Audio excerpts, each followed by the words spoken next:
I don't know what happened. Like one day I was playing guitar and I just found what I always called just the riff, where it's that bow, bow, now, now, now, just like that drony, slow Sabbath style riff.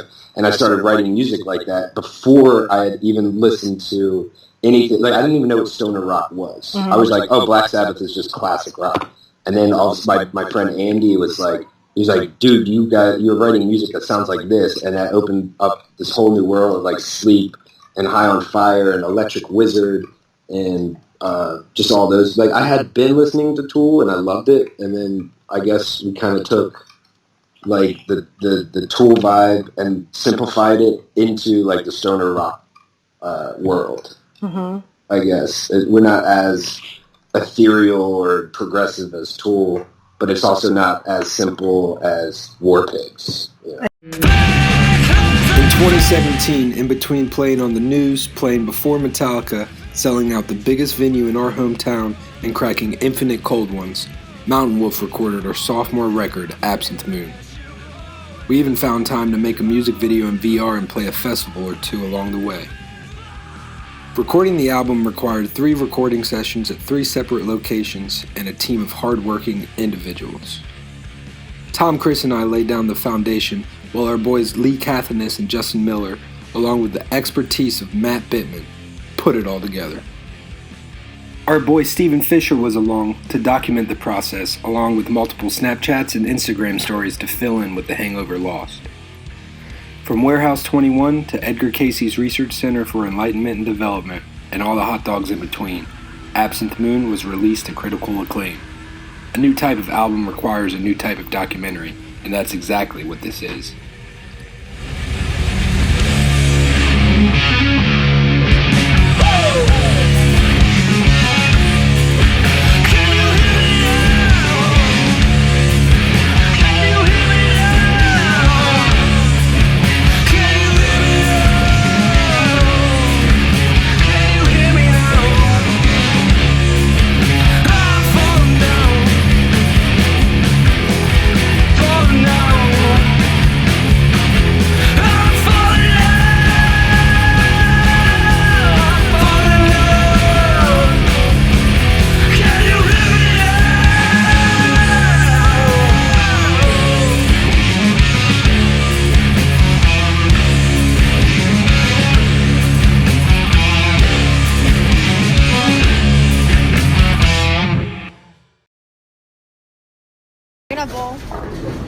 Yeah.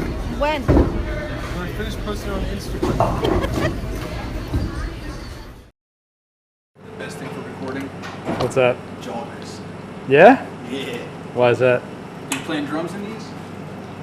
It's like not even wearing anything. It's like I might still be drumming naked. I was gonna say, why don't you just get naked? I don't understand. I could be naked. Middle time already, boys. Captain speaking. None? Zero? Warehouse 21 provided us a space where we could map out the framework of Absinthe Moon. After some recreational chemistry and satanic imagery, we decided the tracks we recorded were not up to par for a full release, but allowed us to practice and prepare for what would eventually become the final version of Absinthe Moon. It was pretty fucking dope. So, alright, so first one.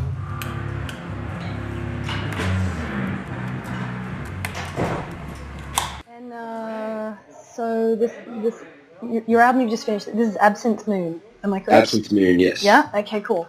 And so you're just saying, you had not just the producer but the audio engineer and stuff like that. So do you think is this a really different sound from your first album? Yeah, it's a lot bigger. It's like a huge wall of sound. I mean, there's like 4 guitar tracks on each song. The room that we recorded the drums in was just like a big room, so the drums definitely have a bigger sound to them. And then like the low end is just much more thunderous than the last album. Oh, nice. Okay, cool. And so how long have you been did you just go into the studio just you already knew what you were going to record, or had you written some songs?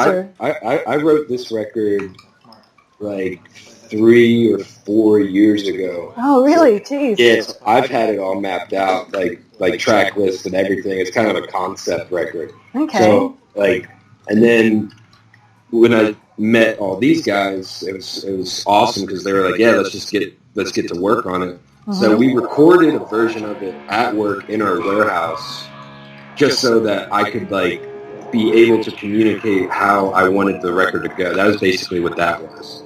So I was able to, it was mental, regurgitation in a way, I guess. I just needed to get it out, show everyone the direction that we wanted to go, and then we started working on it from there. All right, cool. So can you tell me a bit more about that process? So you had it and then you went into the studio. Did you guys jam some more with it, or was it pretty solid on your, I don't know, we'll call it your demo? Yeah, so, I mean, I guess the first time that we recorded it, the drummer and I kind of botched it and took a little LSD, so it was kind of good to get the sillies out that first go around. So then we listened back to it, and we were like, okay, we see where we want to go with it. It's taken us 4 years to actually sit down and record it, so I don't think it would make sense if we knocked it out in one day. Sure. Yeah, sure. But and so, well, I guess just on that. So why so long between? Silk Road was, what year was Silk Road? Silk Road came out in 2015, but it was written in 2012 or 11, I guess. Sure. So, I really wanted, we could have right away recorded Absinthe Moon, but I was no, I have, this way that I want to release it. It's kind of like a timeline of evolution. It wouldn't have made sense to release Absinthe Moon and then, do Silk Road, because then, the songs on Absinthe Moon are much more progressive and, more well-written, in my opinion, than Silk Road. So, it wouldn't have made sense to de-evolve into going from recording Absinthe Moon first. Absinthe Moon was written at the time that we were recording Silk Road. Tom and Chris may not have known all of the songs at that point. That's probably why. And then it just, when we released Silk Road, and I was like, well, shit, we can't just come out with another. We gotta support this record for a little while. Okay. I guess I guess that's why it took so long. I don't know. I'm not sure. Yeah, I mean, I guess 2 years isn't so long, I guess, although it was written in 2012. Yeah, the songs, they've been written. They just haven't, I guess, this recording it now was what needed to happen because it sounds the exact way that I've been hearing it forever. So it wouldn't have sounded correctly recorded There goes just because I didn't know. Hero.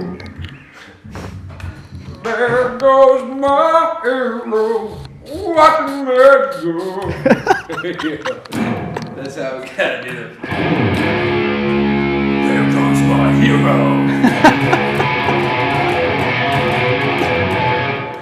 Release me from this prison you have created for me. I said thank you for the fire.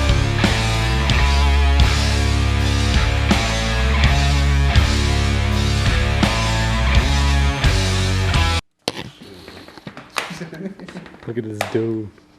Shout out to Satan. You guys should geek me out. He's like in a carpet. And the head folded down. The head folded down. Yeah. Next time I'm gonna change the strings.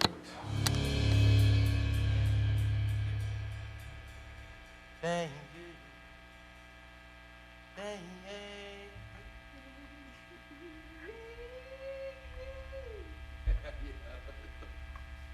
I'm so sorry.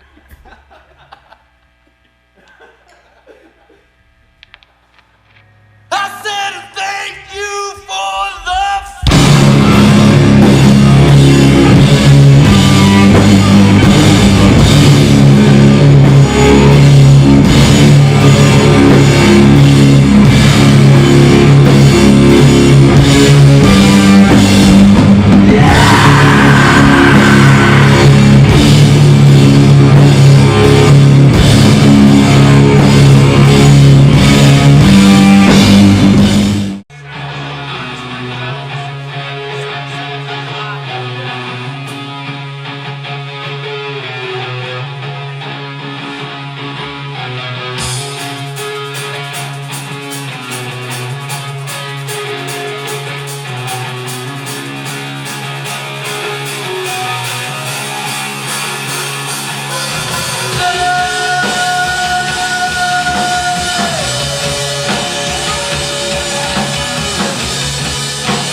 After some beers, more hot dogs, some sleep, and generally fucking around, the boys and I headed to Virginia Beach to record the rest of the album.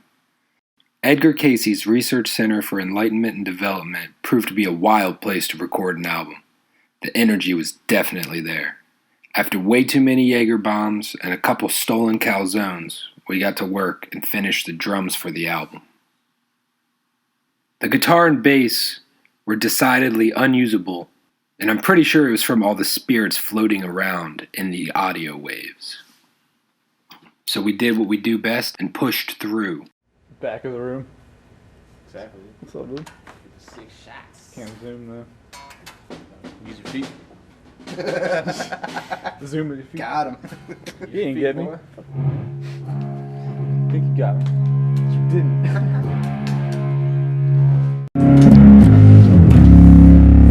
Lots of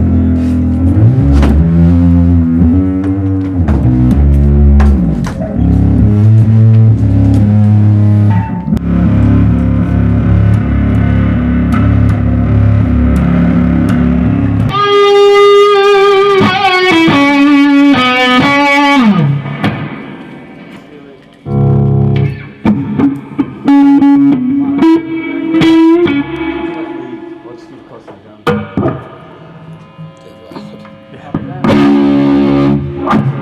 I want to put a piece of like play that glass.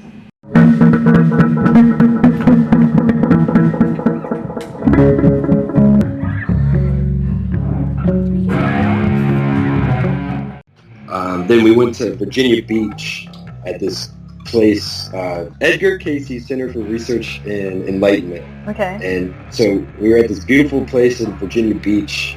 They were big on the vortexes there, and I felt at ease. Like we're recording like this like heavy, uncomfortable doom record in this like spa basically, and so that was interesting. That was 2 days, like 2 14-hour days, and we really just focused on getting the drums done there.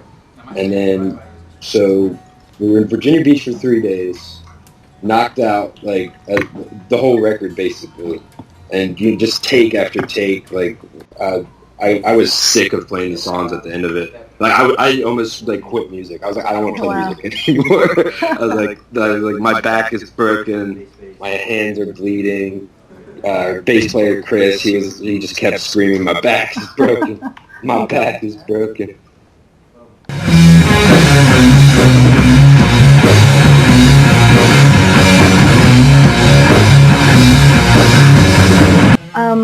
Let's just talk quickly about the Edgar Cayce.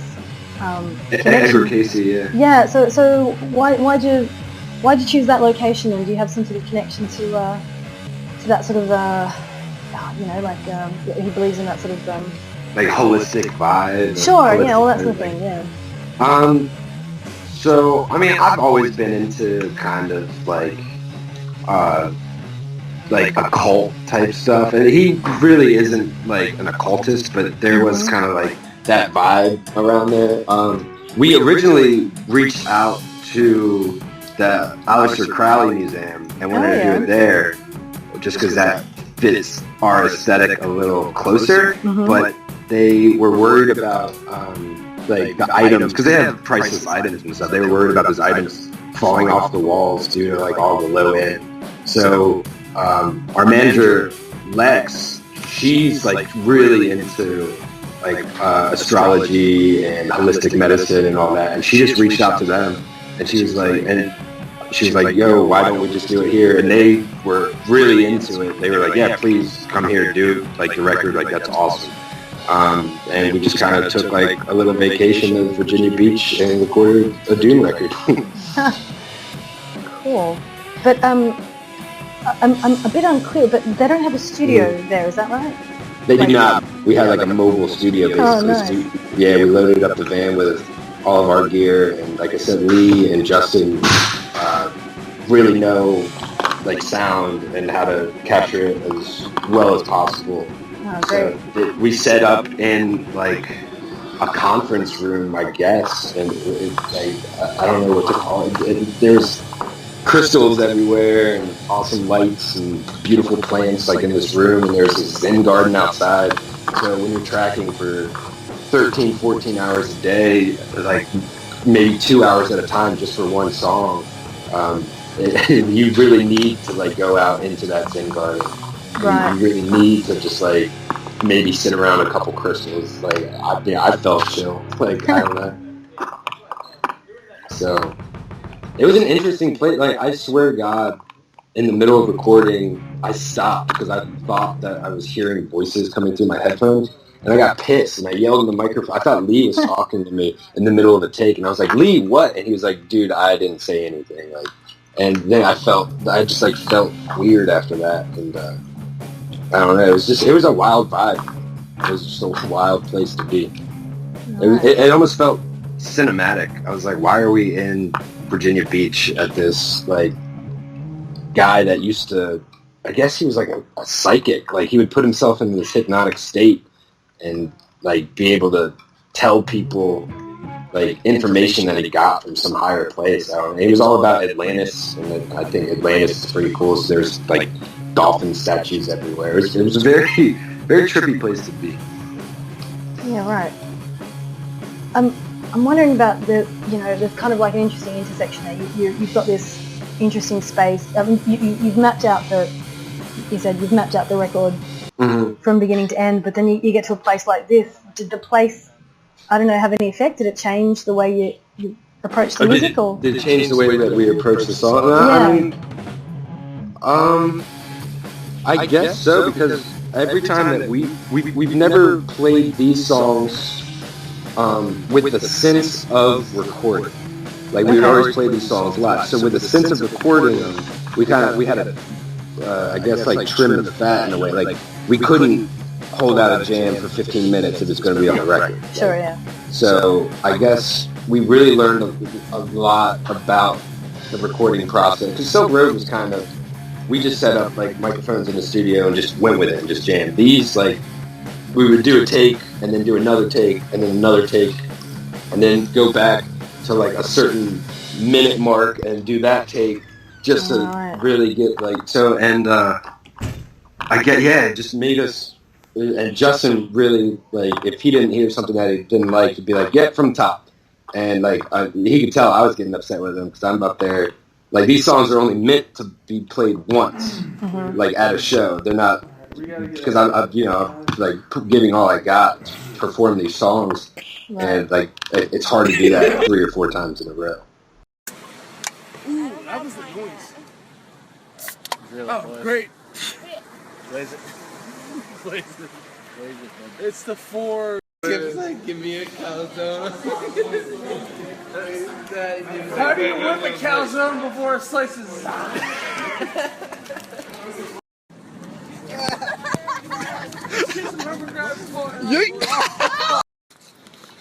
He's going too fast. Slow down, Bob. Slow down, Bob. Hey, bro, you gotta chill, man. You gotta chill.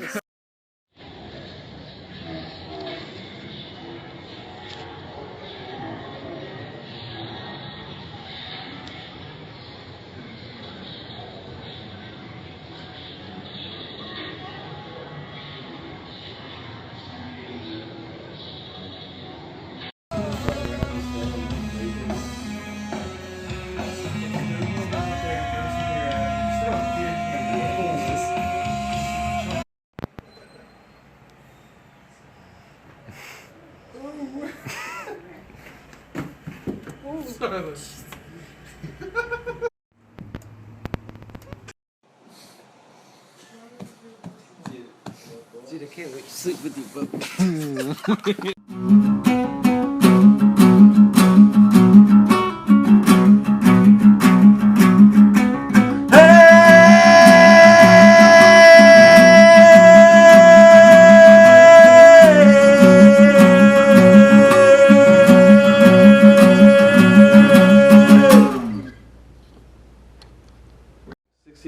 Like undertow bug? Yeah, it's so just tight. like that? Yeah, no one's done that in a while. Well, yeah, the secret song is like that, but That sounds scary. It's like fucking the cries of the carrots.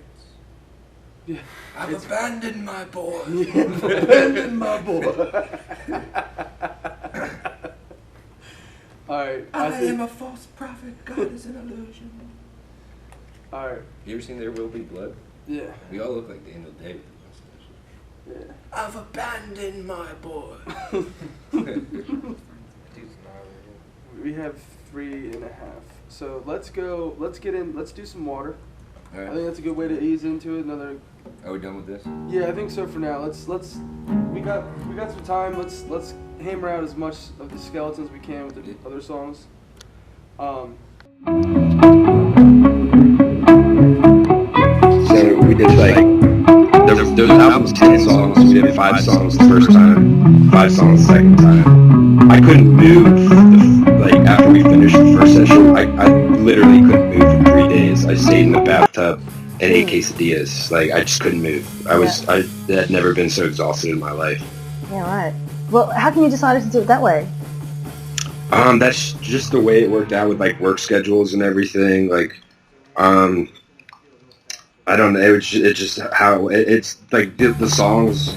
I don't think any song is really less than 6 minutes, and there's just a bunch of moving parts to them. And we really wanted to capture it as well as we could have and make it as big as possible. So there's just multiple things going on. That's just the way that it worked out. There's a story behind it in a way too, and we were going for that. And we kind of wanted a story behind it. It's taken us 4 years to actually sit down and record it, so I don't think it would make sense if we knocked it out in one day. Sure. Well, I guess while we're just on that, so did you also write Silk Road, or was that more collaborative, or what's the story on that one? Oh, Silk Road, yeah, I wrote the entirety of Silk Road by myself. When Mountainwolf was formed, it was a 2-piece. It was me on guitar and vocals, and this guy Henry, or my best friend Henry, on drums. And we recorded a version of the Silk Road that's called the Wolf Dance EP, and that's just the two of us. And then the songs really, he had a baby, so he couldn't play music anymore. So that's when Mountainwolf took a little hiatus, and then I got Tom and Chris involved, and then that's really when I was all right, this is the Mountainwolf sound, this is the lineup, it's set in stone, let's record. Okay. So let's build our chops together and then record this record, I guess. And money and stuff, it's not cheap to record a record. We're all blue collar kids working blue collar jobs, so we had to save up a little bit. And so you said you were kind of promoting the last album. So did you have a bit of a tour and stuff like that too? I wouldn't say we've never at this point have been on tour. We just played songs, just played shows pretty much locally, selling the record. We got vinyl and CDs and stuff made, so trying to sell some of those. Yeah. This blog, Stone Meadow of Doom, on YouTube, put it up, and it reached 100,000 plays pretty quickly. No. Yeah, so I guess people, we are still a relatively new band. I mean, we've been together for 4 or 5 years, but really actually recording studio records in nice studios in only the past 2 years. Yeah. The space, yeah. I mean, I don't think we would have gotten the drums track in this when we went to Right Way Studios to do the guitar, bass, and vocals. I don't think we'd still be a band if we had to do drums there as well. It was very frustrating. I mean, everyone's no one's screaming at each other. You could just tell these songs aren't easy songs to play. Yeah. So when Tom's got to do, it's just as difficult for Tom to perform these songs 3 times in a row, or Chris to perform these songs 3 times in a row, as it is for me to perform these songs 3 times in a row. So I guess that space, the weather was beautiful, and just being able to walk outside into a literal zen garden, and then come back in 5 minutes later refreshed, really actually helps us get through recording this record. Yeah, right. And you said before, you never play the same song twice. Mm-hmm. So how does that play out when you're recording? Um, a lot of counting. Yeah, like being like, oh, I guess we did play, like, and re-listening. Like when we were doing, it's funny. Like we were doing vocals, and Tom came in, and like he wanted to do a couple vocal overdubs, and he didn't nail it on like the first three takes, and he was like, well, when we like on the live recording, Tyler did this, or like we've never played it like this before. We've played it like this, and I was like, well, I guess this is the way that it is on the record, so get used to it. I guess and then live, of course, we can. There's no limit to what we can do live. Like that's our stage for that 45 minutes. We can hold out a certain note for as long as we want to, if possible. I guess. I don't know. Like I said, we had the structure, the basic outline of the song, and then just went with that. Yeah. And that's just the way. I guess that's just how it's recorded. I don't know. So, yeah, I mean, no piece of art's ever finished, so, just because it's recorded exactly. doesn't Well, mean and like we're excited to hear the record too, because like we don't know what version of the song we recorded, to be honest. Oh, that's cool. So, I mean, this isn't actually in my list of questions, but, I mean, that kind of lends itself to the idea, like, could you do different versions and B-sides? And with YouTube now, I mean, you could have 10 different versions if you wanted, right? Oh, yeah, exactly. Like, we have a whole record recorded of, like, the warehouse session. Like, we could release a record, like, Absinthe Moon warehouse sessions, like, whenever we want to, something like that. And then and then we have, like, the full session of the Edgar Casey sessions and everything. Like, we use the drums from those sections. We didn't really use any of the guitar, bass, or vocals, but those still exist. Okay. So, like, we could even release, like, that as something as well. So, yeah, there's a lot of gigabytes somewhere of stored data of this record. Yeah, right. Oh, that's really cool. But so the pretty well all that's making it to the record from the Casey recordings is the drums. Yes. Okay. All right. Cool. All right. Well, I've got a few more kind of general questions. So, your music's been described as stoner or psychedelic, and I've been listening to Silk Road the past couple of days, and I don't know, I can hear kind of early Tool. Oh yeah, I mean, I've got the Undertow pig tattooed on my leg. I love Tool. Yeah. So would you describe how do you guys describe yourselves, and what are your influences? Definitely so. This is interesting. My first record was Will Smith, Big Willie Style. The first record I bought when I was a kid. And then the second record was Black Sabbath Paranoid. Yeah, I mean, we just pick and pull for everything that's influenced me. Like, in high school, people, like, would only listen to one type of music. Like, all my friends, they were like, we're into hardcore. Then I had another group of friends that were like, we're only into hip-hop. And I had another group of friends that would only listen to, like, electronic music. And, like, in the morning, I'd be listening to Job for a Cowboy, and on the drive home, would be listening to, like, Snoop Dogg. Like, whatever, it didn't matter to me. I was just, whatever makes my ears, like, happy, I'd listen to. Yeah. Oh, that's cool. And so you'll listen to anything but your playing taste. Well, I mean, your playing taste lean heavy with some, interludes of whatever else. Yeah. So I don't know, like, would you call that stoner rock then, psychedelic rock? I have to say, I'm not so familiar with stoner or psychedelic. These aren't terms maybe we use so much in Australia. So. Yeah, I mean, I guess it's just like kind of a spaced out, like fuzzy, slower vibe. It's almost like the chopped and screwed versions of like trap music. Like, if you bought, like, a 3-6 Mafia record, and then they had the chopped and screwed remixes. So, it basically, I guess, we're, like, if you bought a Jimi Hendrix record, and then just, like, slowed it down, detuned the guitars, and threw like more gain into it and just like had like a driving drum beat behind it. I guess like, you know, I have no idea. And the Doom, like, I don't know, I want to be like the world's first like Doom jam band. Like I want to, you know, like I want, you know, like that's what I want to do.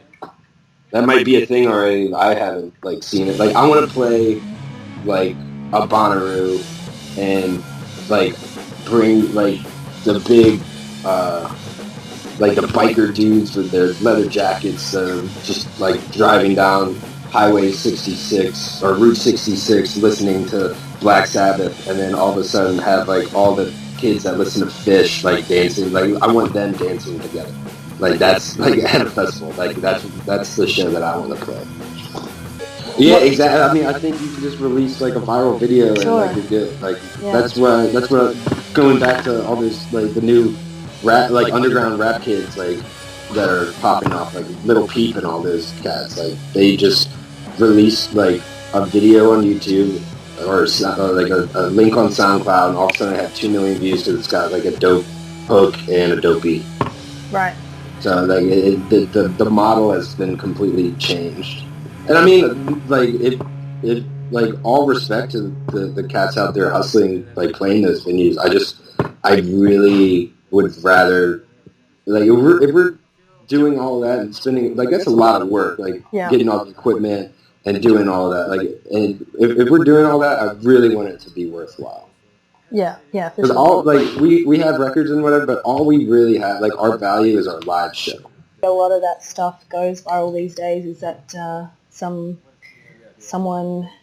you know, more famous retweets it or whatever. So exactly. In a perfect universe, who would be reposting Mountainwolf, do you think? Like Tyler the Creator or Kanye West. Seriously, like that would be tight. Like I would love that. I guess on a more no, I'm not even going to say on a more realistic scale. Like why? Like that could happen. Sure, why not? Yeah. Why not? Why the hell not? Like, I don't know. I guess maybe. Yeah, like those are the cats that I want to hang out. Like I want them to be like, Tyler, we want you to play guitar on our record. Yeah. Like and like meld those worlds. Like I think that would be tight. Oh, this is going back to your last album, so maybe it's not relevant anymore. But the beginning of your Heroin 1991 video starts with the Heaven's Gate guy. So that kind of occult stuff, you know, that's been a part of your DNA for a while. Yeah, I like when I was a kid, I was like, in like the least weird way, like obsessed with Charles Manson. Like I was just like, what? Yeah, I was so, and like the Beach Boys and that whole story, like. I don't. It's just. I guess whatever. Like would piss my mom off. Even though I love my mom to death, she loves me. But she'd be like, "Are you watching that Charlie Manson again?" And I was like, "Yeah." Like, I don't know why. Like I'm just like the way he looked. It was just so. And like the fact that like these people had so much control over like such a large amount of people. Like it was just always like appealing to me in a way. Like I mean, I wanted to start a cult when I first moved to Annapolis. I was like. Like not like killing people, obviously, sure, but like just have like I guess we wanted to start a church and call it the Riff, where like you just came and just like it would just be music and like it was just like a thing. But I guess we were trying to do it for like the tax breaks. Sure, why not? The Scientologists are doing it. Right? I was like, hell, like fuck it, like let's make like you know, like.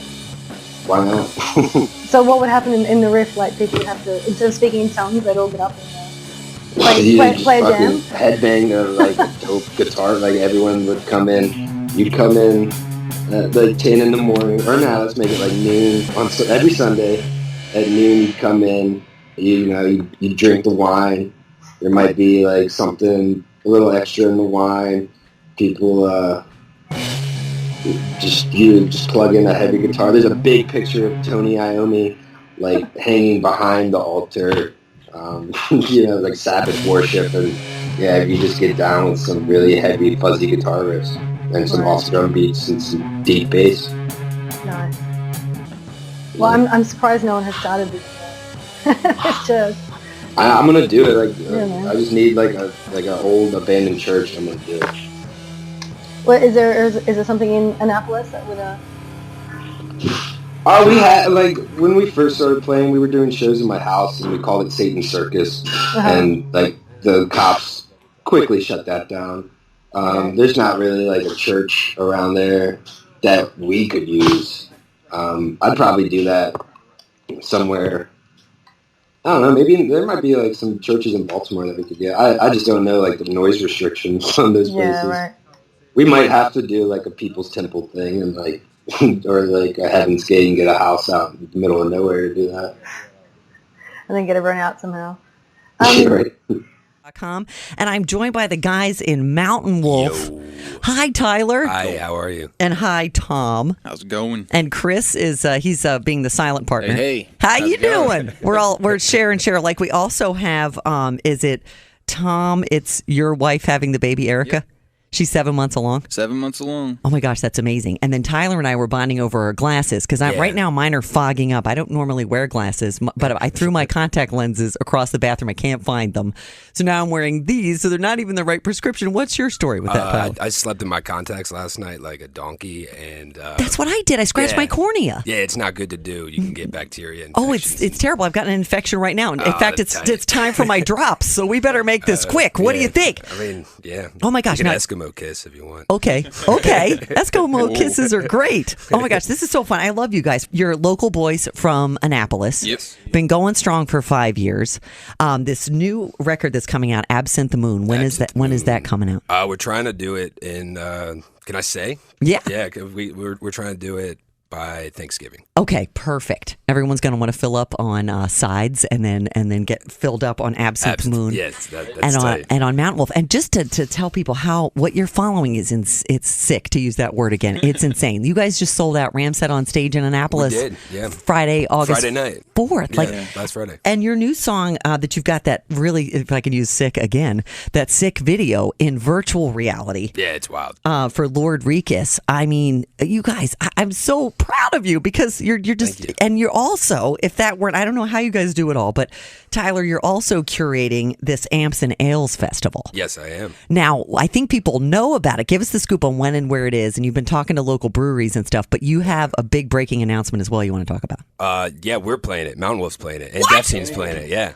Seriously? Mm-hmm. You guys, but you're very DIY about it. I mean, you've done everything pretty much yourselves. The music scene has changed so much that you really... Oh, yeah. You're just hustling. How do you make it work? And also, thank you for bringing the guitar back, because as much as I love EDM and singer-songwriter and blah, blah, blah, I miss guitars. Loud guitars are tight. Oh my God. And you just played with Chimera. I mean, like, that's amazing. Like, before I had this job, I was also playing like crazy active rock in the mountains, which I know you're doing another festival in Pennsylvania too. We are, yeah, Karma Fest. So, oh my gosh, that's insane. Cool. Yeah, I think we have like a 2-hour headlining slot. Oh my gosh. Yeah, so it's going to get weird. So how do you pick like do you have like fans help you out with your set, or you just make it up as you go?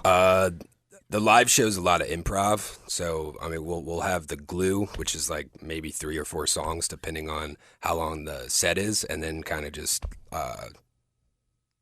go off from that. Yeah, end up somewhere weird and see what happens. Yeah, right? Maybe come back eventually. Me and Tom have to hold down the rhythm too. Yeah, you do. Tyler's the wild card. Tyler is they'll look at me like, "Where are we going?" I'm like, "Yeah, man." Yeah, but that's just try to follow. That's chemistry in a band. I mean, it's like a relationship. It's like a radio show. It's like anything else. You got to have that groove together, right? 100%. Absolutely. And now, is that what keeps you guys, I mean, going strong 5 years and out of Annapolis? How did it all come together for people that don't know the backstory on Mountainwolf and how it all happened? So the 3 of us have been playing together for over 10 years in like multiple hardcore bands when we were kids. And then Mountainwolf started as a 2-piece with my buddy Henry and I. And then he went off to do other things, and then I was kind of just like moping around for a couple months.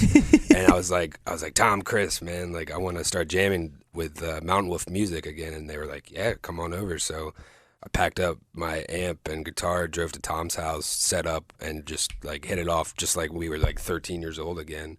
And we kind of slowed the music down a little bit from when we were kids, and then we played a show, and I remember Chris looked at me and he was like, dude, the whole time that we were up there, I was like, you know what, we could do something with this. And I was like, oh yeah, man, I hope so. do you feel that it's when people say you either have it or you don't, and if you can't really say what it is, but if you have it, then you know, is it just you just knew it was magic? Oh yeah, like I'm getting chills now. So. First show we played. Yeah. My amp caught on fire. Nuh-uh. Yeah, it was in my house. No way! From then on, I knew like this was a good thing. That's good. The PA blew up too, didn't it? Yeah. Remember when Green Day played the H Festival that year and the drum, like they set the drum kit on fire? Like those kind of stories are great. My microwave just exploded the other day. I mean, so is that a good sign? Do you think I'm going to be starting a band with you guys? Maybe I'll open for you or something? Please do. Okay. Well, even at Rams Head on stage on Friday, like when we were setting up all the lights and everything, the lights on like their house lights started catching on fire. Oh my gosh. Yeah, and we were like, oh man, it's all full circle. Does that have to do with your pyrotechnics or just that you guys are that hot? Probably a little both. You are setting Ram's Head on stage on fire. Anything else that you guys want to talk about? You've got the floor. Anything you want to shout out some love? Shout out to the boys. Shout out to Cold Ones. Shout out to hot dogs. Shout out to hot dogs. Oh my gosh. Forget about people saying that they're not good for you. They're delicious, aren't they? Oh yeah. Wait, I love hot dogs, but I have had the Old Bay sausage. Oh my God. What do you think about that? It's amazing. Sausage talk. You've tuned to Sausage Talk with Turn into sausage. Mountainwolf. I love you guys. Can I go on tour with you? Absolutely. Forget about my silly day job. Congrats on selling out Ram's Head on stage, and we know when we can see you. Yeah. And have a great summer. And then will you stop by again as we get closer to would love to. the Absolutely. fest? Okay, cool. Well, you guys, thank you so much. It's been Mountainwolf, and I'm Gina Crash for HFS at 104.9. Rock and roll. Thanks, guys. After finishing the Edgar Casey sessions, a few festivals, and drowning in bacteria-infested waters to record a music video in VR, we headed to Right Way Studios in Baltimore, Maryland to finish vocals, bass, and guitar with the incredibly talented engineer, Matt Bittman. Absinthe Moon really came into itself during the 2 days we had booked at the studio, and after a few Zappa-esque editing sessions, the album was finally complete. I think I've covered all my questions. Did I ask you how you all met? Tom, Chris, and I? Mm-hmm. No, but I mean, so I went to middle school with Tom. Mm-hmm. And Tom's actually like an incredible guitar player. And at the time that I met him in like 6th or 7th grade, he was already shredding, just insane. And I was like, shit, I want to play like that. Yeah, right. And like he would actually he was like mean to me. He's like, yeah, you're not good. Like you suck at guitar. And I was like, shit, like I gotta play so Tom doesn't think I suck at guitar. So then then I really like started focusing on that. And then I guess when high school started, that's where Tom and I both met Chris, and then they had a band together. They had a melodic hardcore band, and we all just became friends and just like were skateboarding and like jamming. And then that band fell through, and they started another band, and I joined that band as the bass player. Mm-hmm. So Chris was playing guitar, Tom was on drums, and I was playing bass. Right. And then we had our friend Steve playing guitar, and then our buddy Joey on vocals, and that was a hardcore band.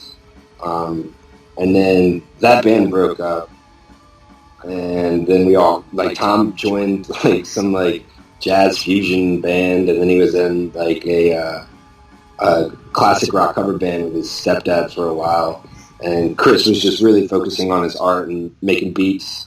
And we've recorded a hip hop record that we'll probably never see the light of day. Oh, wow. But yeah, we were just we were trying all these different things out because we all realized we were all we want to play music. That's what we want to do.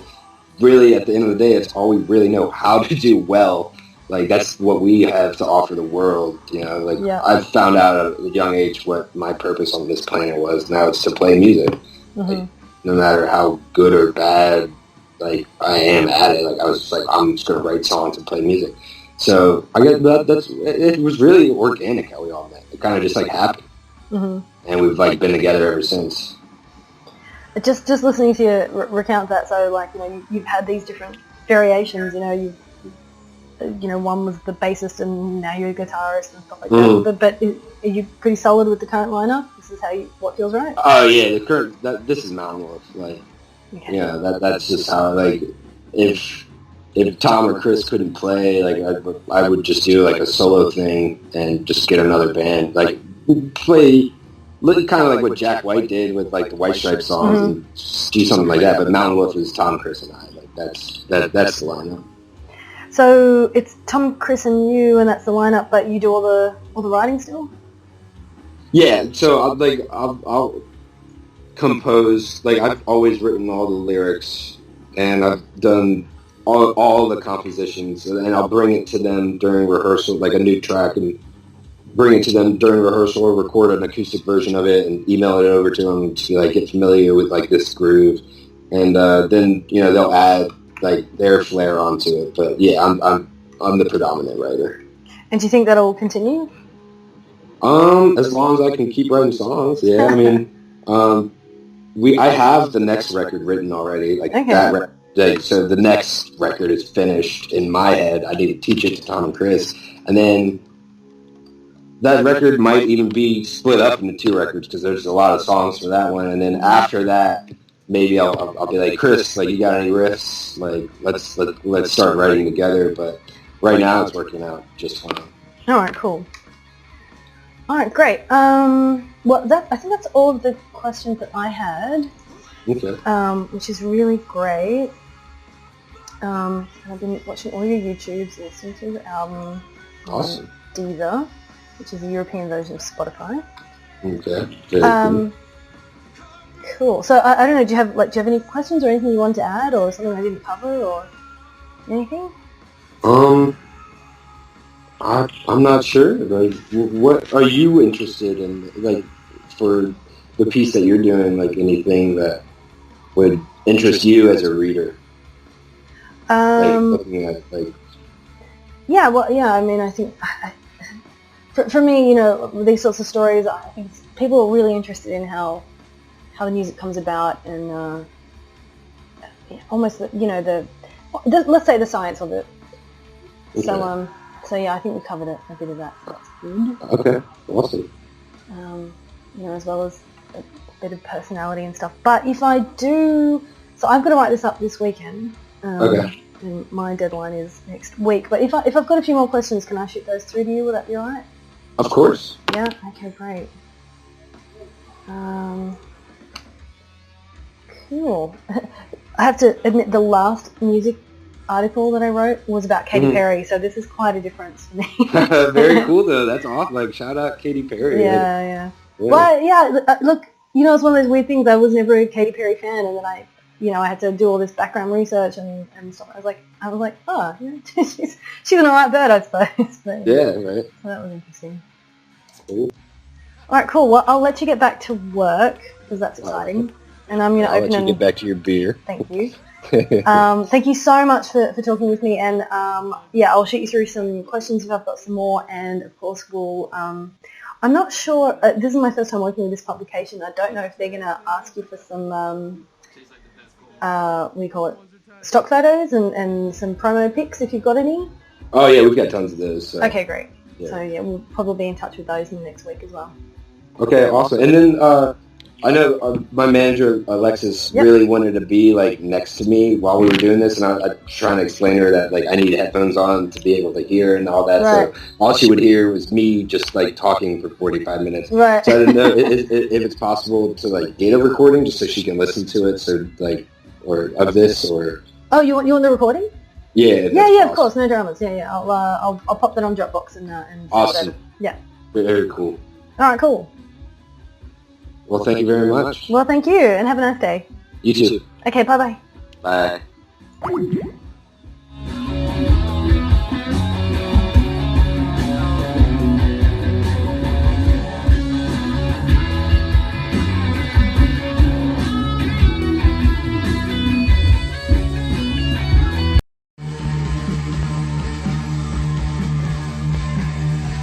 Have you had the Kool-Aid?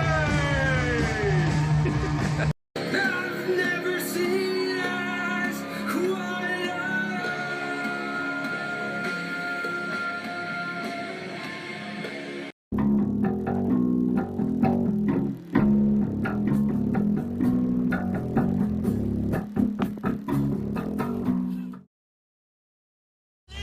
from this prison that you have created for me. I said thank you for the fire.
created. While Lucifer is not now, Jesus Christ just wants a kiss. Oh yeah, yeah.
Could have been.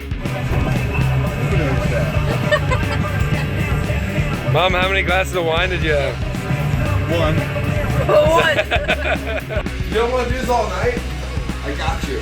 Let's go. Bring out today.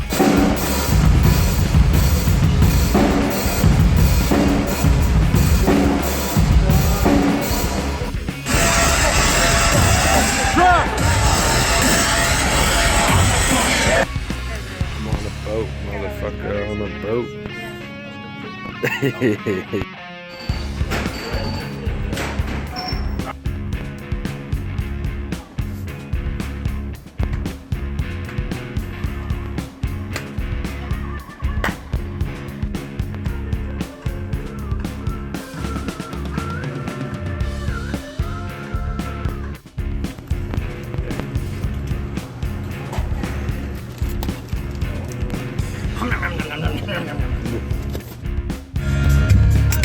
Cracking a cold brew, but The second floor's on the sneaking up.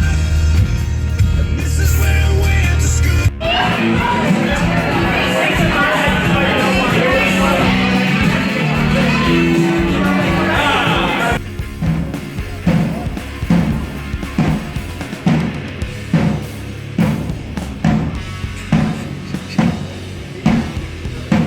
Like that, don't hit his car.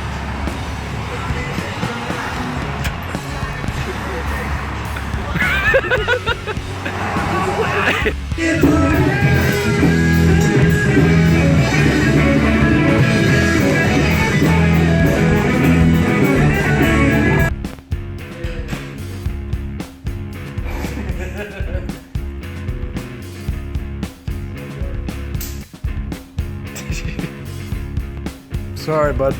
Been recording music.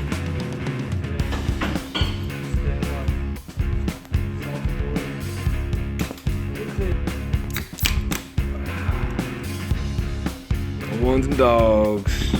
Shout out to Ham.